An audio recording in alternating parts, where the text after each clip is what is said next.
everybody. Welcome to the Shamrock Show, episode 1.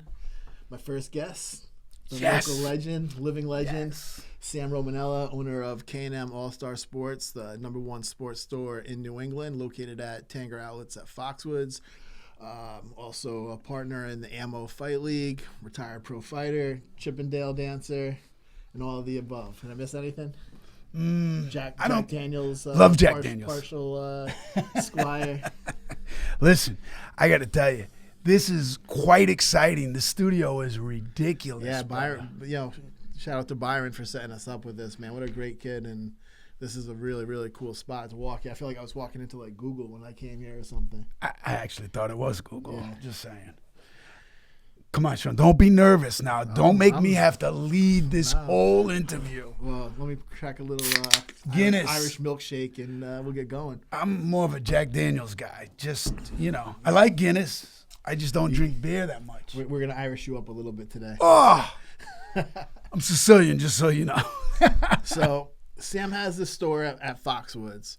But the story goes way further back. I can, not to date you, my friend, but I'm 21. I remember my first memory is probably the store. The original store was in the Norrichtown Mall in Norwich, Connecticut, which is now a strip mall, but it was a completely different setup.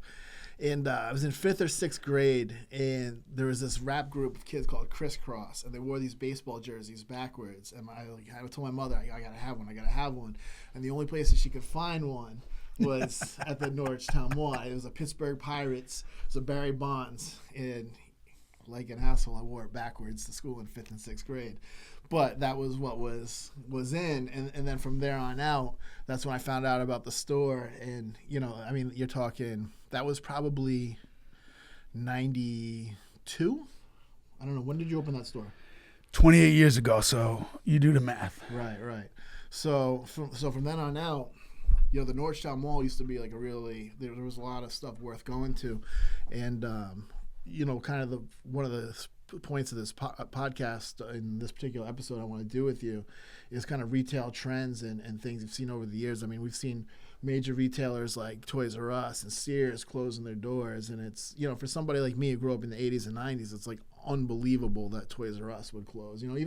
Even Sears, that was like always a staple. My father even said Sears was a store in Norwich downtown before it was a big Sears and Roebuck, baby. Yeah, but so the store in Norwich, which I don't know if anyone would know or believe, if you're younger, you're somebody that I know from my bar, Sunsets or whatever, that you're in your 20s.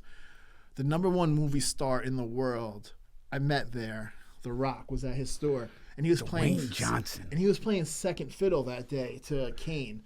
The wrestler Kane. This guy came out 7 feet tall in a FUBU shirt and the mask, and it was the coolest thing ever. But yeah, The Rock was there, and he was like such a nice guy, and as long before he was the biggest star in the world. But to have The Rock in Norwich, Connecticut, if you ever meet The Rock, you can name drop Norwich, Connecticut, and he'll be like, oh yeah, I know Connecticut. You don't have to just say Hartford or Foxwoods. The Rock was the best. I mean, we probably did 15 different shows with The Rock as far as autograph signings, and he was always a class act. I mean, I remember going down 91. We were running late. We had like a brunch. It was like 2 o'clock in the afternoon in New Haven, eating something and realizing, oh, crap, we have to get to Hartford in like 10 minutes. So he and I raced from New Haven to Hartford in our cars, doing at least $120 down 91 to get there somewhat on time, but we were always late. And The Rock was just, even to this day, he's such a good dude. Like, he'll talk to you, hang out with you, especially if he knows you, like he does us. I mean, we had so much fun, and he was always so gracious because of his stardom. He didn't take it for granted, and he wasn't ignorant, and he wasn't arrogant. He was just a guy that, you know what, he was blessed. The good Lord took care of him, made him into a superstar, and he's one of the guys that you always rooted for because he never was a jerk to anyone. Yeah, you never hear anything bad about him. And, he's not showing up in tabloids with a kilo and a dead hooker in his trunk or anything. No, definitely not. Yeah, but you never even hear anything of like him just being any kind of way at all. And like any other podcasts you watch or whatever, anyone who talks about The Rock will always speak about him in such a good way. He seems to have been a guy that's always done good. What was your connection to the WWF or now WWE? How did you end up with such a running relationship with them? Well, I got to be honest with you.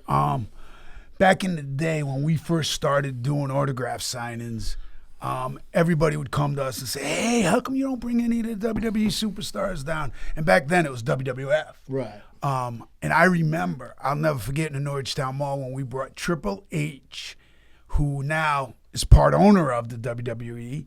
Yeah. Him, Road Dogg, Billy Gunn, X-Pac. I mean, we had them all at the Norristown Mall. And believe it or not, one of the first guys I ever dealt with was Bruno Sammartino, along with Mean Gene. He was one of the Hillbillies. Okay. Hillbilly Jim, yeah. There was Hillbilly Gene.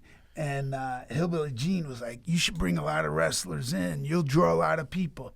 And I'll never forget bringing Stone Cold in to the Meriden Square Mall and having 10,000 people show up. That's unbelievable. And then we were on the cover of Autographs magazine. It was Autographs Plus. It was a magazine back there. Yeah. And they put us on the cover, and they were astounded that we had 10,000 people there. Obviously, we didn't get to everybody to get an autograph. Yeah. That's just absurd. Right, but how could you ever plan for 10,000 people showing up into a mall signing? I mean, that's unbelievable. Well, we had a police escort when we got done doing the signing because Steve wanted to do some shopping. So we would go into stores. They would lock the store down so we could shop just because the people were everywhere. So to draw 10,000 people to an event, which is unbelievable, especially Meriden Square Mall, it's no bigger than the Crystal Mall, not much anyway. Well, I mean, I got to tell you, it's probably at least 2 Crystal Malls. Is it that big? It's big, yeah. Okay. Plus, it's upstairs and downstairs. Right. So it's big. But what did you do for marketing to get people to show up to something? Because we're talking, there's no Facebook, there's no Twitter, there's no Instagram. No. How did you get 10,000 people to show up to an event at the mall? Well, it was funny because we did a promotional gimmick with 95.7 KISS, and they did some free giveaways with us, and they pumped it. We did, I want to say, 4 different radio stations back then. Right. It was in the newspaper, the Record Journal back then. See, my wife's from Southington. Yeah. So she knew that whole area, which was easy. And we did the newspapers, radio, and then I got to be honest with you, word of mouth is crazy back then with the I'll tell you this much. Out of all the different shows we've done, we've probably had anywhere from 15,000 to 20,000 different athletes come through our doors. And wrestling is the number 1 draw ever. That's crazy. And, but as a guy who's a big MMA fan, I see the crossover when a guy like Brock Lesnar goes to the UFC and they double their pay-per-view numbers. Even Bellator just signed the guy. I was huge, balls deep in wrestling as a kid. Now I don't pay attention so much. He's Jack Swagger. I know Jack very well. Right, so he just had a fight and he won. Oh, I seen that fight. That was awesome. He won, but he was an All-American. He was a true wrestler from Oklahoma, baby. Before, Bobby Lashley's had a certain amount of success. They've kind of given him a lot of softballs, but to his defense, you're still in a fight. You know what I mean? It's still a fight. I remember going to Dave Batista's first MMA fight and only MMA fight in Providence, Rhode Island. Yeah. So I don't know if you remember. So I was there and we linked up. But so his opponent fell out last minute, and they brought in some guy who hadn't fought in like 6 years, and no disrespect to Dave Batista. If this guy pieced Dave Batista up for about 30 seconds until he ran out, for about 3 minutes until he ran out of gas, and then he was gassed. He was just totally gassed, and then Dave just slammed him and pounded him into oblivion. But that was so. I was there with my friend Sam, my friend Kyle, and then afterwards, as everyone's leaving out, we're like, fuck that. We headed down to the ring, and then we ran into you and Vinny and Pam. Was Pam there? Yep, yeah. Pam was there. And then you guys, we tagged along with you guys into the back of the house, into the press conference, and I got to meet Dave there. You know, it's a big dude, but that was really Great cool. guy. Yeah. He's done all those movies, Galaxies. The Guardians of the Galaxy. My yeah. stepdaughter is into them. I was watching them just the other day. Actually, Dave's awesome. man. Great guy. Yeah, man. You know, talk about a guy who's really taken the ball and ran with it. You know. So let's backtrack a little bit. I know that you're a veteran. You were in the Army. Yep, I was in the Army. You're originally from New York. I grew up between New York and Connecticut. Okay. How did you get to owning a store in the Norristown Mall? What were the steps that came into that? Because a lot of what I want to showcase when I'm doing this show is people who have made something of themselves. They're not necessarily taking the most traditional route. And I know I've met your father, a great guy. I also know he didn't just leave you $1 million to open. No, please. To open a store. I'm a kid that worked. Right. I mean, right. I remember at 18, I turned 18 and my dad's like, you got to pay to live here now. I'm like, I'm still in high school. He's like, no, you pay to live here now. So I learned very early at age, nothing's handed to you. And when I was fighting, I was dancing. And then when I met my wife. Shout out to Pam. Listen, she's a great woman. What an awesome person. Unbelievable. That smoke show. Yes, of course. she is definitely She's awesome. What a great person. My sister and your daughter are the same age, so I've got to know Pam over the years, and what an amazing person she is. She's awesome. I'm a big Pam fan. So am I. I'm obviously the biggest fan. Clearly. And she, we were talking, and I said, listen, I want to open up a store. And when we first started, we just did autograph signings. Yeah. And God rest a buddy of mine, Bruce Ingleson, he ran the Meriden Square Mall. Okay. And he gave me my first break. Okay, so you started out that way. Yes, I started out doing autograph signings at different malls. Okay. And Bruce ran the Westfield Mall in Meriden. And him and Colleen Doyle, they gave us our first big break in the mall industry. Sounds like an Irish name. Well, listen, Colleen, I fixed her up. This is years later. I fixed up her with her husband of now, who played for the Red Sox, Roger Francois, a Grizzly guy. Yeah. I fixed her up with him. Okay. And it's crazy we even have this conversation, but about a week ago, a buddy of mine called me and said, hey, I got this guy on the phone that knows you. He played for the Red Sox. I said, okay. And it was Roger. And he goes, oh, my God, me and Colleen, we want to go out with you and Pam. And I go, how long you guys been married? He goes, 12 years just because of you. So not only I don't want to toot my horn, the only people I've ever match made are still married 12 years later. There you go. So I know the chemistry. If you're looking to get married, stop by K&M in the Tanger Outlets. Sam will set you up. Hey, listen, it was a lucky thing. But so we started out doing autograph signings, and then we used to do the card shows. Oh, yeah. I used to love card shows. We did those. We started out in Norristown Mall, did Meriden, Connecticut Post, Enfield, Trumbull. I mean, we traveled all over. And the manager at the time of the Norristown Mall said, you really should maybe do a store here. You know what you're doing. And I'm like, I have no clue. And God rest a buddy of mine named Joe Grosser, who was my sales rep. Yeah. He taught me the business inside out of owning a store and how to go about it. So we opened up a store in Norristown Mall. And we stayed there for about 18 years. Then we went over to Crystal Mall, spent 8 years there, and then went over to Foxwoods. Yeah. Not that I'm looking at my phone. Yeah, no, that's all right. And we went over to Foxwoods, and we're there now. But I will tell you this. I've spoke at colleges. I've spoke at high schools. I've done all those different things. But there's a model that you should follow, as you and I have talked about before when you owned your business. Yeah. Don't want to bring up anything bad. But I've always taught people when you have to do a business, there's a certain prototype that you need to follow in order to be successful, because it's so hard in this industry to be successful, whether it's a store, a bar, whatever kind of business you own. You have to have a model that you follow in order to be successful. Well, some of the things that I've noticed just as an outsider about you and your store. The first one is you had this store at the Norristown Mall, like you said, 18 years.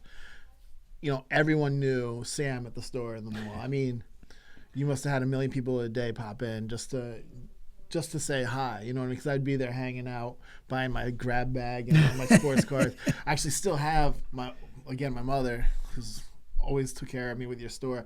I have a Shaq autographed Orlando Magic. Yes. Like those marble backdrops. Yes, when I used to do the actual. Yes. Yeah. I still have that. That's in storage, but I still have that.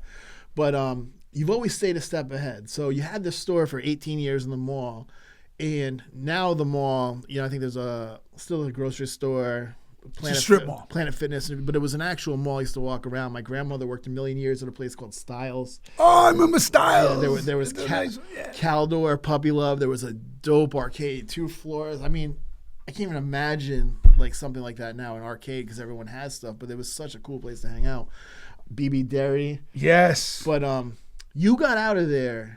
It was like you didn't get on the Titanic. You were like, you know what? Here, Leo, have my ticket. You got out of the Norristown Mall before it crumbled, and then it was just nothing for a long time. And now, like you said, it's a strip mall and it's resurfaced as something, but nothing like nowhere near what it was. And then you hit the Crystal Mall, and the Crystal Mall is always like, the mall in this area. Long before there was casinos, before there was a Tanger outlet, before there was online shopping. I mean, I remember going to the mall with my mom and not being able to find a parking spot. You know what I mean? Like having to park at the road. I was a kid growing up, and I remember the Crystal Mall when they built it.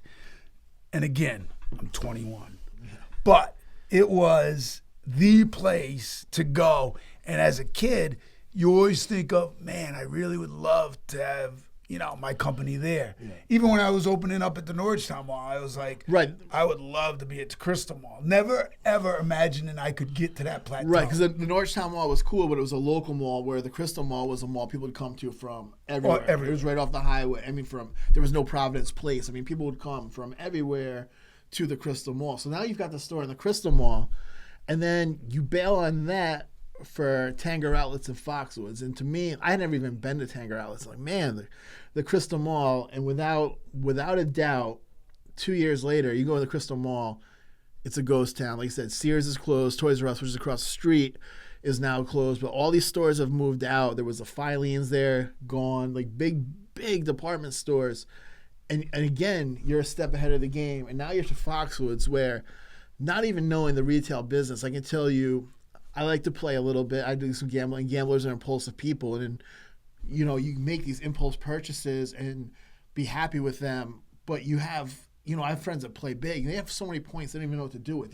We collect the points. Come in the store. You can use your point. You can use your points at the. I mean, I don't see, without Foxwoods imploding, I don't see another. You've made the like all these great chess. You've been ahead of the game.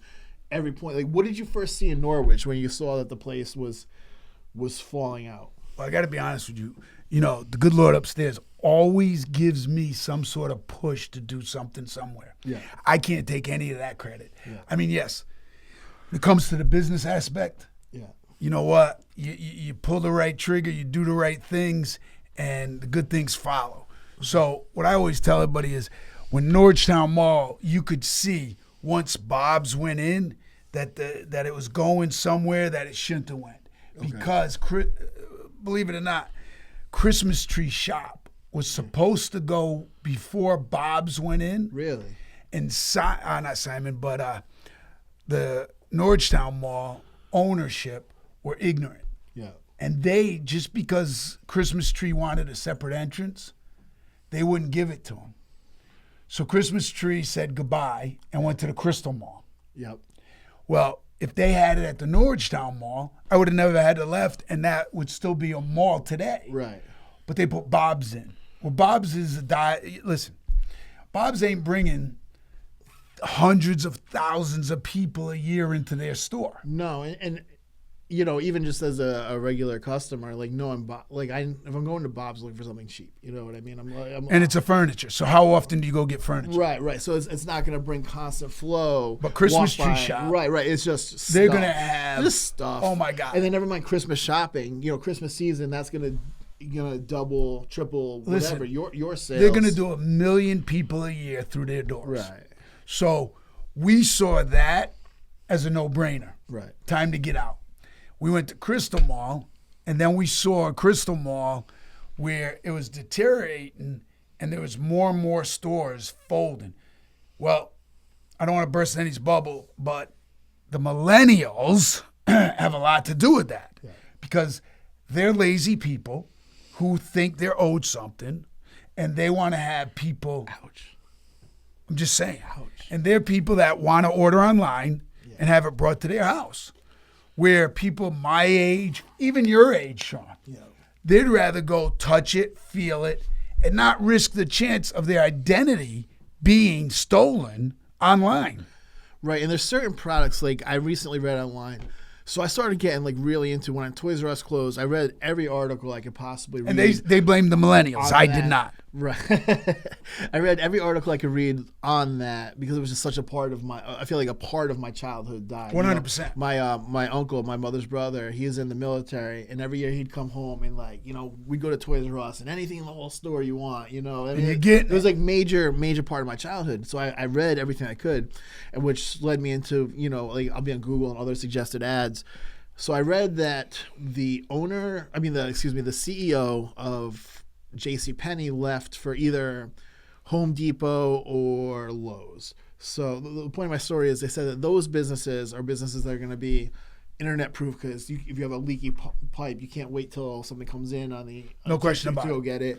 Or somebody like me, I'm completely not like a handyman. So me neither. Right, you got a broken finger from Sledgehammer right now, yes. right? So killing me. I'm coming in with a light bulb, a battery. Do you have one of these? How do I use it? Blah blah blah.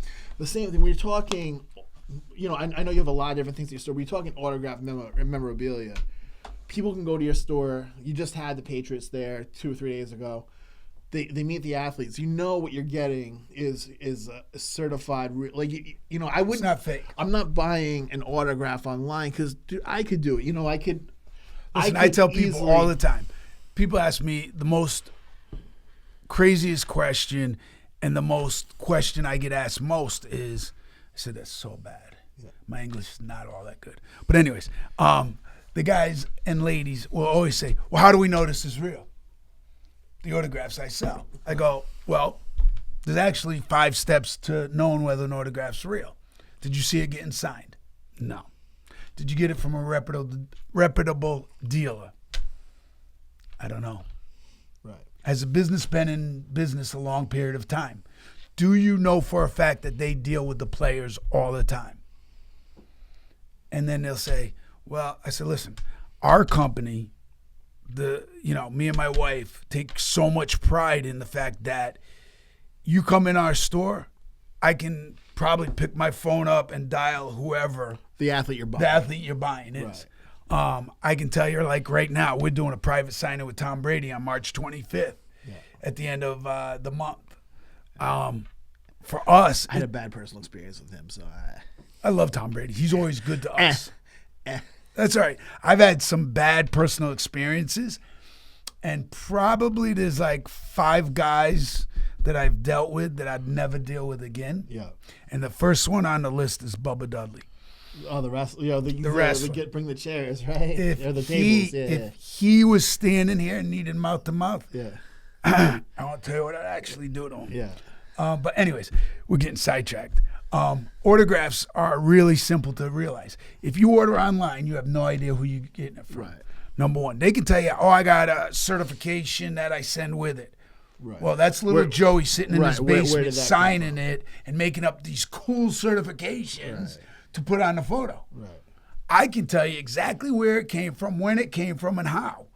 And we deal with certain companies like Steiner. Right, which is like if you're into sports goods, that's the number one. If you want anything Yankees online, on the East Coast anyway. Steiner is realistically anything to do with the Yankees. Steiner has it.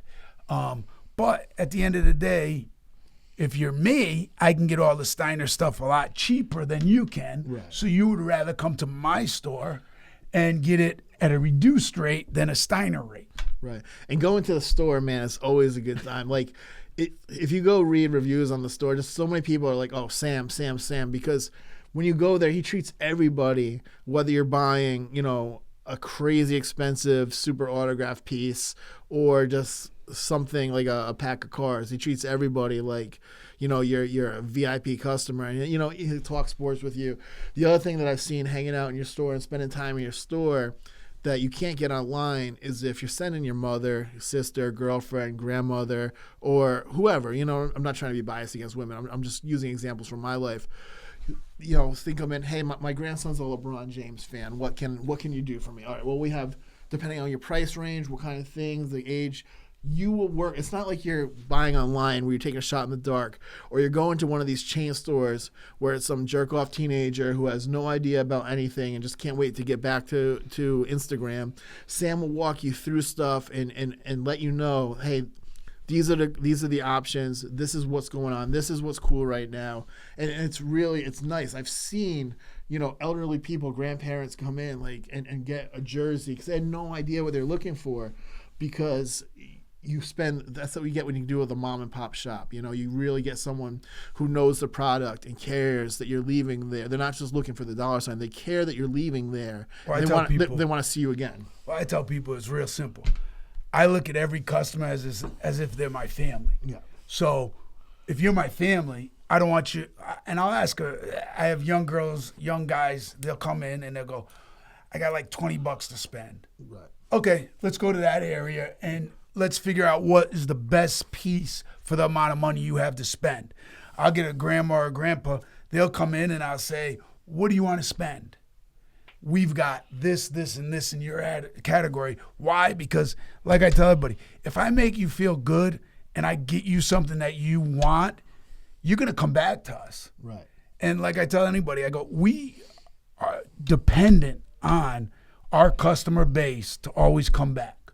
We're not like the multi-million Target. Right. You don't have a store in every state, so this one sucks. People hate you here. It's all right. My other stores everywhere are making money. You're self-sufficient, and you're in one spot where if someone comes and they get something and it doesn't fit right, they come back the next day and the same guy is standing right there. Oh yeah, hey, I remember I sold you that. You're the Jets fan, right? Cool. You need a large, not a medium, or whatever the case may be. And I've even seen you take what I would consider to be, I spend too much time hanging out with you in your store bothering you, take what I would consider to be losses where, say, like a petite young lady will come in and, I think like the cocktail waitresses and some of this stuff can wear football jerseys in the casino.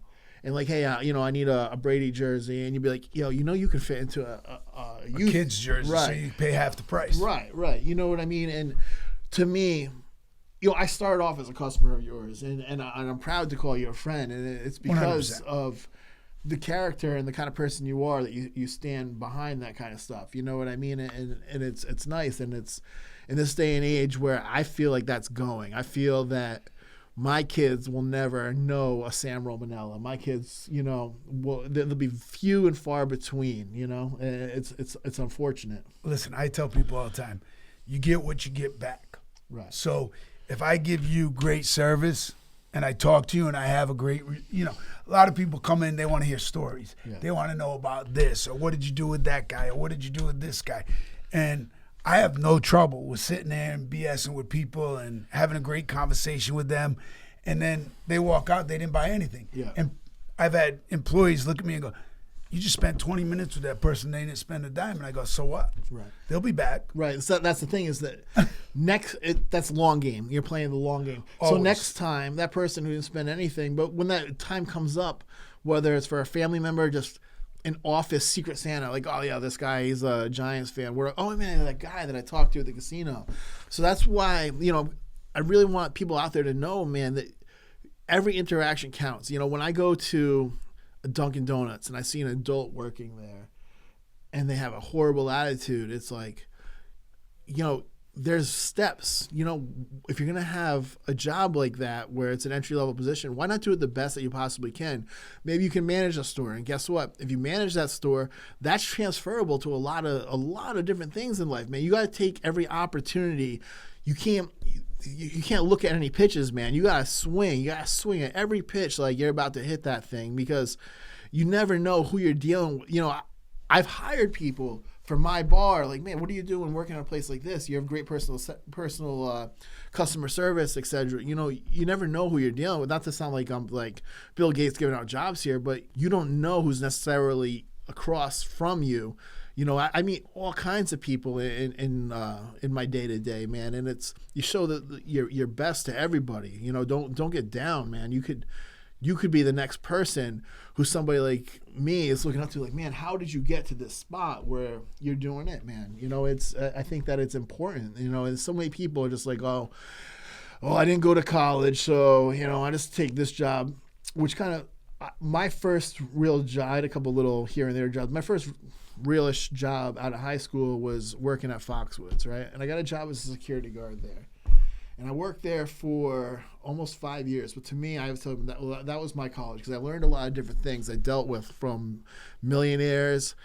Ben Affleck asked me to get him cocaine. You know, like, I dealt with like things. Ben Affleck's never going to see this. So, but from that end to like kicking homeless people out who are trying to steal purses. So you deal with a lot of different stuff. And in that, something that I always stick out, and I don't think I've ever told you this story. So a mutual friend of ours, long time friend of yours, Vinnie Paz, he had a reputation of sometimes tearing it up a little bit, right? So that was a reputation? Somewhat? I think that's totally the reputation. Somewhat. So he was in, and I don't remember if it was after, it would have been late, like one of his like 49th, 50th win fights. And it was one of the things where the older guys who had been in, like, oh, no, Vinny's here, it's going to be a problem. And I feel like they kind of had that predisposition in their head. So when they actually had to talk to him, it was already confrontational. But long story long, something came up where security was talking to Vin. You know, there's all these guys who are like in the upper, you know, management and used to dealing with celebrities and high rollers. And I was 19 years old, and they used to have these green blazers at the time, man. This green blazer. I remember that. And I came over, and I'm like, yo, Vin. And he's like, what? I'm like, yo, Sam Romanella is my friend. Sam, blah, blah. Fucking, he's like, get everyone else out of here. Me and whatever the issue was at the time, I think it was the same night. What's the guy? It's Saragusa. He hit a table and split it in half. He's got the money to do that. But I name dropped you to Vinnie Paz, who was just coming off one of his, you know, last career fights, selling the casino out, diffused this whole situation. And then Vinny and I were cool from then out. We'd see him at different things and whatever. But it was all like, oh, yeah, I know Sam, because I knew that your days as a fighter, you and Vinny were close. Let's we were sparring partners for 8 years. So how did you and Vinny link up? You know, Vinny is one of the most famous fighters to come out of this area. I mean, he's a 5-time world champ. Yeah, I mean, and just had his Scorsese just did his picture, Bleed for This, which you had a part in. I played a judge. And you took me to the premiere, yes, where all the celebrities were there and everything at the Proudest place. That was cool. How did you and Vinny cross paths originally? Well, he had a cousin, Dave Brazil. God rest his soul, great guy. And Vinny couldn't keep sparring partners. Yeah, just deaden them. Listen, people would show up one day and never show up again. Yeah. So Dave goes, Sammy, they tell me you're a tough guy. You box. You're pretty well known. I said, yeah, I like to chop it up. I said, why? And at the time, I was sparring with Moochie Starlin, who's a world champion out of Hartford. And he goes, can you come up to the gym with me? I'll meet you and I'll take you into the gym, introduce you to Vinnie Paz. I said, Vinnie who? Yeah. And he goes, come on. So I go there and I'm banging the heavy bag. I'm hitting the speed bag, warming up. And Angelo, Vinny's dad, man, what a great human being. Yeah, I never met Angela. I met his mother because she used to play with in the same time frame that I was talking about working in the casino. She would be in sometimes. What a sweetheart of a lady. She used to make us sandwiches when we were done training. So Angelo is watching me, and he goes into, and the story I'm telling, he told me years later. He said, yeah. I went in the back. I said, hey, champ, got this kid thinks he's a tough guy out there beating the shit out of that heavy bag and the speed bag. He really thinks he's a big shot. So I get in the ring with Vinny, and we're fighting. Blood's going everywhere. Yeah. And we go 8 rounds, and I get out of the ring. I go jump rope, cool down, take a shower. I get out. Vinny comes over, him and his dad, and they're like, you gonna come by tomorrow? We're sparring again tomorrow. We want you to come back up. Yeah. I said, yeah, I'm good. Yeah. So I leave the gym. Angelo looks at Vinny and goes, that fucking kid ain't coming back tomorrow. Yeah. It's okay. So the next day, I come walking through the door. Yeah. Angelo, oh my God, he's back. So I get in the ring, me and Vinny toe to toe, and the rest is history. I mean, we were there banging every day. I got him ready for his Haugen fight. The first world title fight, broke his nose a week before the fight. They had to postpone the fight for a month. NBC just happened to be there filming us for the preamp. I broke his nose. They had to postpone. They were pissed. You tuned it up because the TV. Of course, 100%. You always get more pumped when the TV's going. And so Vinny and I ended up being sparring partners for 8 years, building a great friendship and being brothers through and through. And, just like any other brother, you have your ups, you have your downs, and you have your... Especially when both of you guys are maniacs. 100%. We have definitely chopped it up and been a little bit crazy in our time. But the good thing is, and I'll never forget this, like Vinny's first girlfriend from high school, through my wife, her baby shower with my daughter. Yeah. So... that's how far back we go. And, he's been an uncle to my kids, and good, bad, or indifferent. He's part of our family and history. And, I look at people nowadays and I just say, you have no idea who you're talking about, what you're talking about, unless you've been there. Right. And, I've been with everybody. I mean, Miles Teller, who did the movie. Played Vinny, yeah. We had such a good time filming and hanging out, and we flew out to Vegas, me and my wife, with Rey Mysterio and his wife. Who you've brought to Sunsets, which is awesome. Hopefully that happens again this summer, man. Ray's daughters, me and my wife's nice godchild. Guy, man. What the a best. Nice guy. Rey Mysterio's unbelievable. Great family man. I just grabbed his Roots of Fight shirt just because, I love that brand, but he's such a cool guy. I was like, oh, he's got the shirt. I got to grab the shirt. I got the yellow one with the blueprint. Ray is, regardless what anybody, I've never heard anybody say anything bad about him. He is a family man, a great somebody to look up to. His wife, what a sweetheart she is. She is. Too. Angie's the best. Dominic's coming up through the ranks now. And you know what? Ray's family, my family, we're one family together. And it's just, you meet certain people in life, and when you chop it up, you realize, wow, we're all the same. People don't understand that in the real world. They just think that you're somebody. Like, I've met everybody. I mean, from Hollywood stars to the guy on the corner begging for 25 cents. And I tell everybody, you treat everybody the same. You'll never have to worry about it. Don't look at somebody just because of the way they're dressed or because of who they're with and think they're somebody they're not. Right. Treat everybody the same with respect and dignity, and you'll always go far in this world. I agree. You never know somebody's story, man, and you never know your own story. You could be one bad break away from being homeless, or the next big thing. So, take every. We're just passing through, man. We're here for a short period of time. So 100%. Take everything with let's count words. Hey, we're just passing through. Listen, I gotta tell you, we're just passing through. Stone Cold Steve Austin. I will never forget this. We were in Springfield, Mass. Yeah. I'm in the locker room. I'm waiting to get out of there with him and Rock. And Steve goes, listen, you need to hang on to Rock. He's going to be the next big, big, big thing. I go, really? You think so? He goes, without a doubt. He's going Hollywood. He's going to be huge in Hollywood. And so I was like, all right. And then, no lie, 6 months later, Rock calls me up and he goes, bro, I'm going big time. I'm going to Hollywood. I'm not going to be on the circuit as much. I'm strictly doing movies. Get as many pieces as you want for me to sign. That first movie you did, The Rundown, I own that on DVD still. I love that flick, man. Him with Stifler from American Pie. I love Man. Stifler. Yeah, that's such a good flick. He went to me the Hollywood role afterwards. He took the Tooth Fairy. He took the payday roles, but that Rundown is like an underground classic to me. I mean, like that's such a good flick. I can tell you this much: we have had so much fun. Him, my kids, my wife. I'll give you a quick little funny story. My wife's best friend, she grew up cradle to the grave, Lisa. She will talk your ear off more than me, more than you. She's a talker. She was in love with The Rock. Yeah. So I was doing the last signing with Rock, and I said, let's go out to dinner. He goes, yeah, let me take you guys out to dinner. I never let anybody pay, so, I know. So I said, is it all right if I invite a couple friends? Fuck yeah, let's go. Yeah. So I invite Lisa, my wife calls Lisa and invites her. So her and her husband, we go to dinner. Do you know that woman didn't say a word? She just sat there with her mouth open. And I'm like, Lisa, aren't you going to say something to The Rock?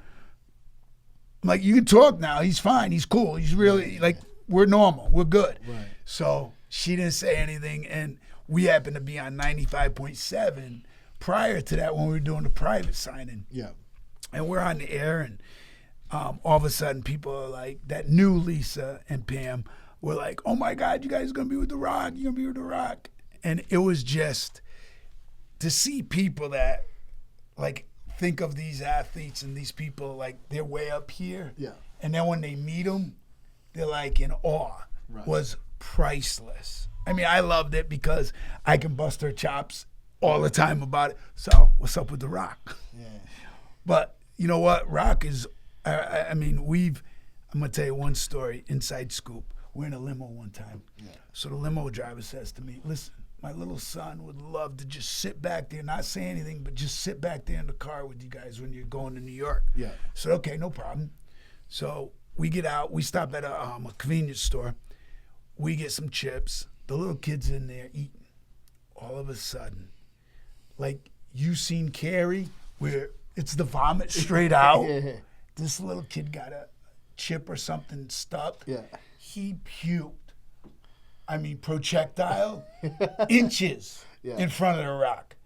Me and Rock had to stop the car, get somebody to pick us up, and take us the heck out of there because the limo was filled with just that smell that you just want. Yeah, the worst. It was the worst. Working in a bar and dealing with that smell. It's the worst smell. Oh, I can't.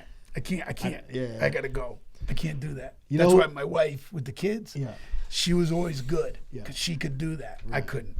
You know who was real cool? A story I always tell is, so I worked the event when you had Brock Lesnar at the Meriden Mall. Yes. And afterwards, we're walking, and he let me tell all these girls that we were brothers. So I always tell that all the time when he talks about Brock Lesnar. I say, yeah, Brock's cool. He let me tell girls that we're brothers. So, he's no matter what, I'll always be a Brock Lesnar fan for that, man. Me and Brock. He was a really cool guy that day. He was really nice, really humble guy. He wasn't this crazy tough guy that you see online. And I kind of saw, this get me killed, but I saw in his. I told my friends, I was I saw in his eyes, man. That's not a guy who really wants to get punched in the face too much, Me and him had it out, Yeah. Oh, what? You never heard the story? No. We were in a limo. Yeah. We did a signing in New York, Connecticut, and we were heading to Rhode Island or Boston. Yeah. I can't remember where we were headed. We stopped right in Griswold at the mobile station. Yeah. And he was tired of traveling. You could see he was at that irritable moment. Yeah. So he started to give me shit. Okay. So I got right in his face and I said, Brock, we can fucking go. Right. So I'm not that kid that's going to back down from anybody. Yeah. I said, guess what? You got paid. So either you're going to understand that we're heading to the show now, and I'll get you whatever you want to eat, but you're not going to fucking yell at me. I ain't one of you little stooges. Yeah. I said, listen, I'm telling you, we're good. Yeah. But don't fucking get it twisted like I'm your bitch. Right. Oh, it was good. And Mike Avery. Yeah, obviously. Great. Mike was there, and Mike was like, all I could picture was you and him going toe to toe. Yeah. I said, listen, Me and him, he can wrestle. Until he grabbed you. Right. He'd be in a bad way. Listen. You got about 30 seconds To knock him the fuck out. which is a reasonable thing. 100%. But once he gets a hold of you, and that's why I said, I'm not a wrestler. My son, Michael, Yeah. is a wrestler. Right. And he will tell people, my dad can kick the shit out of anybody with his hands, Yeah. but if he gets on the ground, he's useless. Right, And I am. and that's why Admit it. I came home that day. I told my friends, my friend Jimmy. You know Jimmy Blush. His uncle was the casino host. I know Jimmy. Yeah. So I was like, man, I kind of saw. I was like, the guy's huge. I mean, his hands were like this. Oh, he's a big boy. I was like, man, you wouldn't want that guy to get a hold of you, but. I don't know. There was something there. And then when he got to the UFC and he started killing people, my boy's like, and then the first time he really got punched in the face, I was like, no, I saw that. Not that I could tangle with the guy. I'm just saying.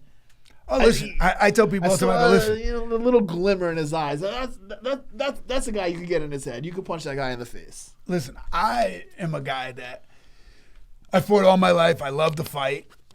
But I also am smart enough that I know how quick I got to go. Right. With a guy like that, Right. I better get 4 or 5 punches off and get the hell out of there. Because the next one's a nut shot. Right, I'm done. And it's funny because when I used to box, people would say, why do people hit people in the nuts? I go, because it gives you time.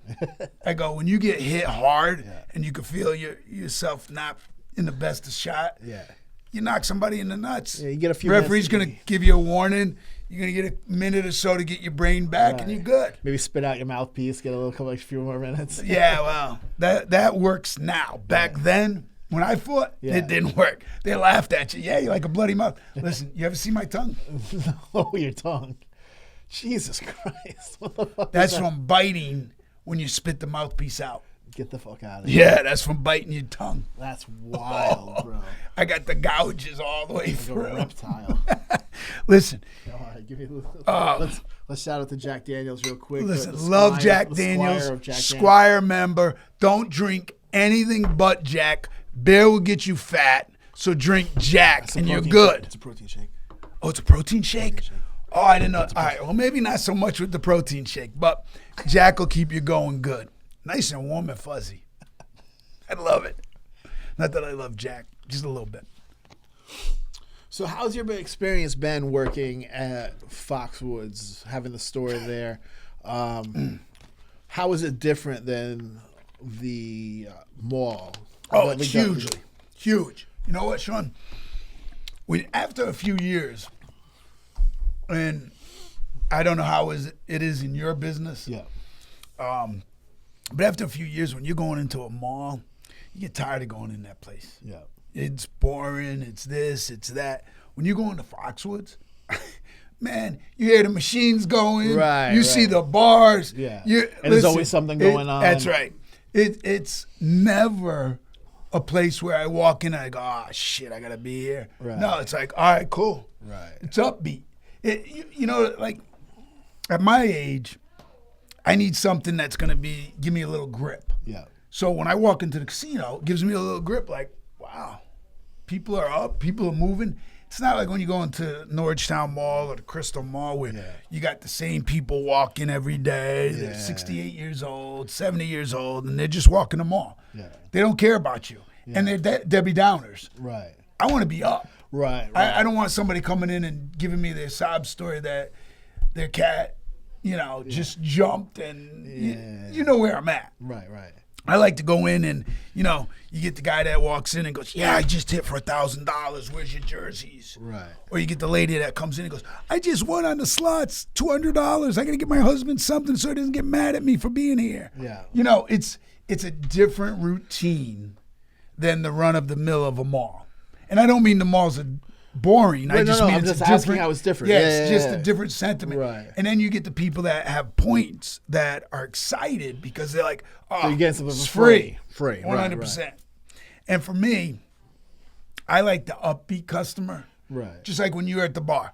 You like the guy that comes in that's like, hey, let me have 4 shots. Me and my boys are chilling. Right. Rather than the guy that comes every day. burying his face I in the want my blood." beer. And he's miserable.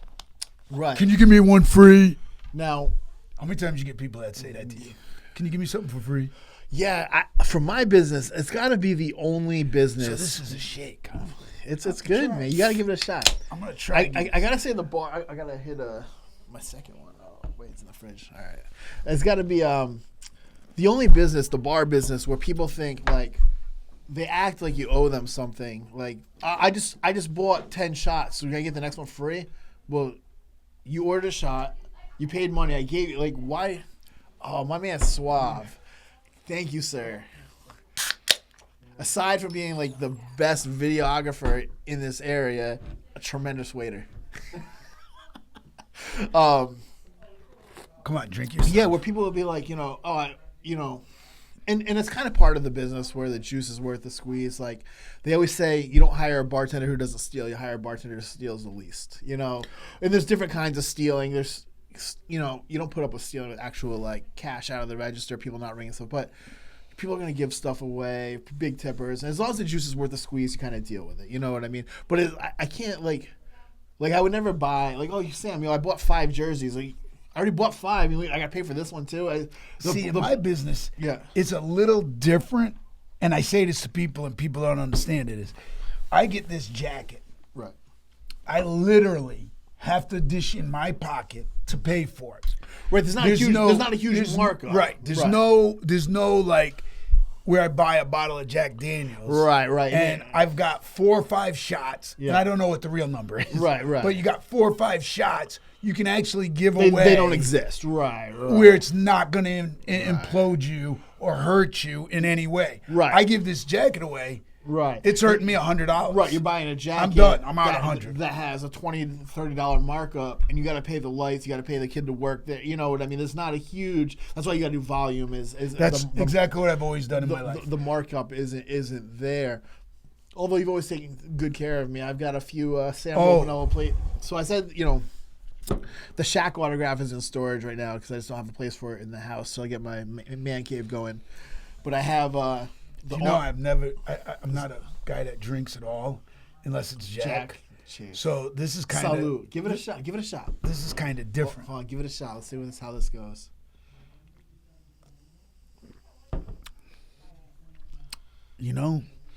That's different, wow. Right? That's my son, Michael. Yeah. He's a huge beer drinker. Yeah. Me, it's different though. Right? That is different. If you're used to a bud or something, it's a whole different thing. That's smooth. Yeah. I will say that is pretty smooth Guinness beer. So, but you say this is protein. 1.1 grams. Oh, I thought it was actually a protein shake. Yeah. I was pretty impressed. But I have in my house, one of my favorite things in my house is the. Wait. I'm going to tell you who it is. Yeah. It's Conor McGregor. Well, no. See, I do have that up. I have the piece. What? I have that. That isn't your favorite? No. That's not what you were going to say? Nope. Oh, so I do. Suck. So I got 2 Conor pieces from you. One I actually donated. My friend's opening an Irish pub. I gave it to him. I have the piece for him knocking out Aldo. You have that perfect. Right. The Kennedy, the Norwich Bulletin.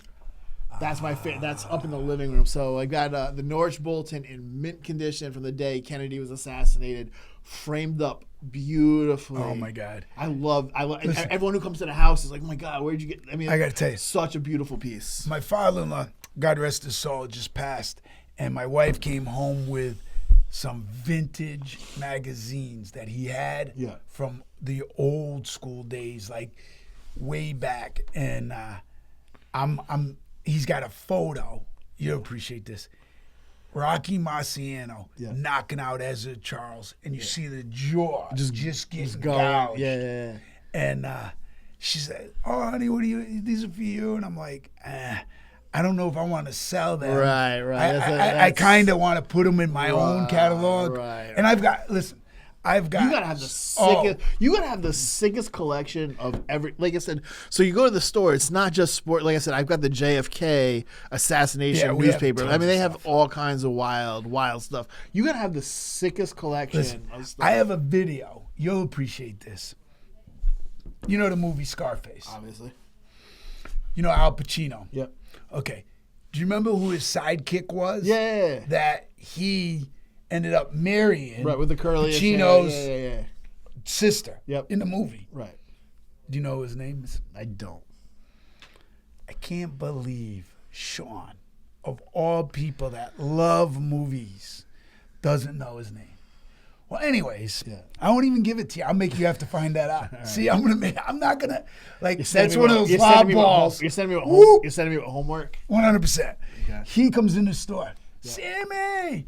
So we start talking, and he's like, he's a big Cowboys fan. Okay. He goes, and he's doing all sorts. Like he was in, oh my God, there was another cocaine movie that just came out recently. He plays one of the bad guys in it. And Okay. he came in the store and he was like humbled and said, he goes, I cannot believe, and he's looking around, all the different things you have in here. You just don't have sports. Right. He goes, he goes, I'm from LA, and he goes, you just don't find stores that have a mix. And I thought that was like the coolest compliment. Right. Didn't you actually have a Scarface piece with like a cigar? Al Pacino and a cigar. Yep. And I had another one that had the bullets in it. Right. Yep. Yeah. And I have the cool piece, which is the American Sniper one. Okay. Signed by Bradley Cooper with the bullets in it. It's like I try to get stuff that's totally different. Right. And like I tell anybody, I go, if you're trying to be in business, it's all about setting up and staying within that box. Yeah. Because if you stay in that box, you'll never go under. Right. But if you try to venture away from it, Right. If and you start think you're selling, too good. if you start selling freaking pizza or something, you know well, what I mean? Right. I tell people like this, I go, listen, at the end of the day, whatever your format is, Yeah. you stay within it, Yeah. but you have to be there.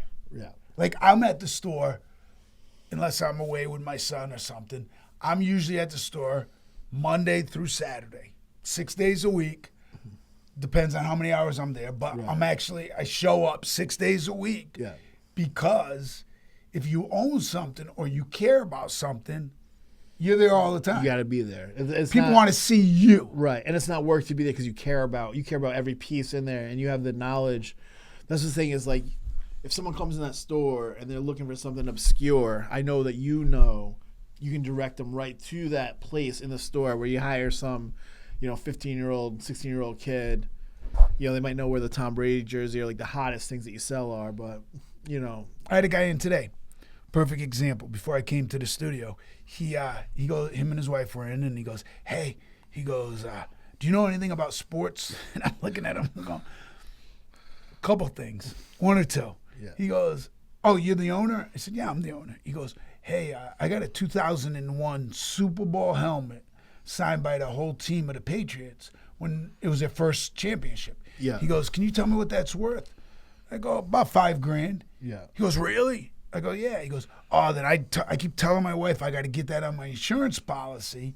Where back when I first opened up my store, Yeah. we never thought about putting stuff on your insurance. Oh, really? Yeah. Back then, memorabilia wasn't even a thought. Yeah. Like, I have a 2000 baseball bat Yeah. when the Yankees played the Mets, signed by The all Subway the Yankees. series. Yeah. Signed by all the coaches, Yeah. and signed by George Steinbrenner Right. So I mean, that I gave to my son. you can't even put a price on something like No. that. I mean, whatever. Nobody somebody would ever comes get up- that. Right. You can't. You can't get that. Like Yeah. they'll get like 21 out of 25 players on it. Right. They're not going to get the coaches. Steinbrenner sure in the hell isn't going to sign it. Right. But because I was, God rest his soul, Billy Connors was the pitching coach, and he and I were best friends. He got that for my son. And he's like, you got to give this to Mikey, because me and my father-in-law went to the game. Yeah. And Mikey didn't go. Hold on. Shout out to Mikey. Great kid. Oh, See you again. We'll shout out Roots of Fight. You have on the Roots of Fight Jim Brown Cleveland jersey because what's your son Mikey got going on? listen, he's an assistant scout for the Cleveland Browns, and he is a kid that works around the clock Kid because was he a wants to be the best. stud quarterback. Oh, yeah. You guys went to a private school in New Jersey for him to Yep. play football, right? He was the number one quarterback in New Jersey, and then he got a full ride up to Merrimack in Boston. Where you show the camera this Oh, yeah, joint. that's his championship ring. When he played up at Merrimack, he played there for 4 years, coached there for 4 years, had just made director of football ops, and his agent called, and he went down to Cleveland, went through a bunch of interviews, and got hired. Hell of a kid, man. What a nice kid, man. I mean, because I've been around and I've seen him since he was a little kid, and he came to Sunsets with you last summer. Dude, I'm so happy to see him just killing a game. Killing a game. He's not because he's my son, Yeah. but me and my wife are so proud because he's a kid that will put as many hours into anything he has to do to be successful.